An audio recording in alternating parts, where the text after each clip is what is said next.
Niliona yako kwanza kule ukiwa pale Songo. Kuna MCA ambaye alikuwa asikii, ukamweka kwa line. Ingawaje hiyo haikuwa inafanani na hii, lakini the same line. Unapata hao MCA, especially first time MCAs, huwa wanakuwa na kiburi, wanafikiri kwamba wao ndio wa kwanza kufaulu katika maisha. Hawajui kwamba watu walikuwa huko, watu walishinda kura, watu wameona mali, watu wamehesabu pesa miaka mingi. Sasa hao MCA kama huyo MCA mwenye nilinyang'anya microphone, amepigiwa kura mara ya kwanza. Huyo MCA ndio mara ya kwanza kuona milioni kwa maisha yake. Sasa nashangaa sana, niko na 1 milioni. Sasa wacha nisimame kiti ya Matungu. Na nimepata fununu kwamba alikuwa anadanganya watu kwamba yeye ati Faruku ndiye anamsponsor. Kumbe Faruku hata hamjui. Niliongea na Faruku mimi mwenyewe. Faruku alikuwa kwa hiyo function. Nikamuuliza, unajua huyu kijana? Akasema huyu kijana mimi simjui. Nilimuona tu kitambo kama amekuja Eldoret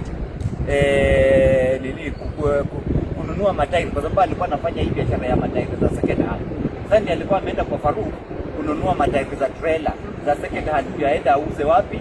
Kule Malaba, kwa sababu hii kazi anafanya, kuuza matairi za second hand. Sasa Jumapili tumesikizana na bishop, tumesikizana na priest, tumesikizana na waumini kwamba hakuna siasa kwa kanisa. Watu wakuja wafanye mchango na waende nyumbani. Yeye amepewa nafasi kwa heshima na gavana. Badala ya atoe mchango na asalimie wa Kristo na aseme siku nyingine nitarudi kufanya siasa, anaanza siasa, anaanza matusi. Akanitusi mimi atikiti ya mama yako. Mimi ningekubali mambo kama hiyo iendelee mbele ya kanisa.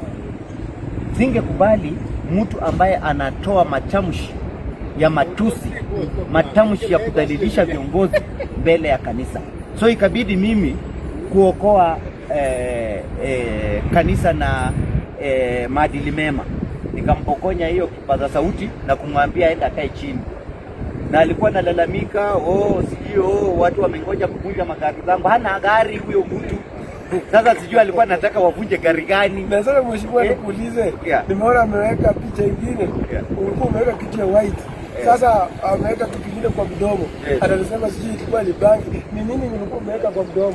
So unajua nilikuwa nimeshika diary. Nilikuwa nimeshika diary na ile ya nini na kalamu. So ilikuwa inabidi mkono moja paka ikuwe free ya kuchukua nini microphone. So nikaweka kalamu kwa mdomo. Nikaweka kalamu kwa mdomo, alafu ndio nichukue microphone. Sasa ile ilikuwa kalamu ya white. Kalamu ya white. Kama kuna mtu ana imagine kwamba ni fegi ama ni bangi, hizo vitu hazivutwi hapo. Fegi haivuti hapo kwa podium, bangi haivutwi hapo kwa podium, pombe haikuji hapo kwa podium. Sasa kama propaganda iko, watu wanaona propaganda nini, mheshimiwa sija alikuwa anavuta fegi nini. Hata nikivuta fake siwezi kuvuta mbele ya kanisa.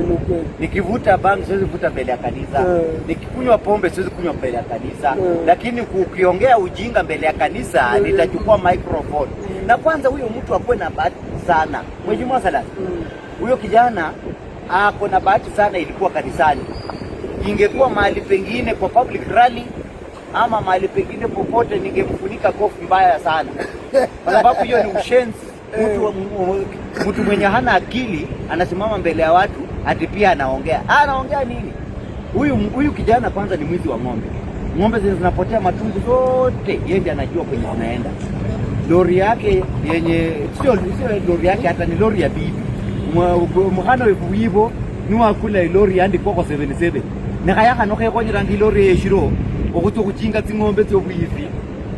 Nekaire butere Sabatia, Busia, Butula na kanauza. Sasa ukiona hiyo 100,000 yenye kalikuwa kamebeba, hizo ni ng'ombe 6 kalikuwa kameiba Matungu, kameuza.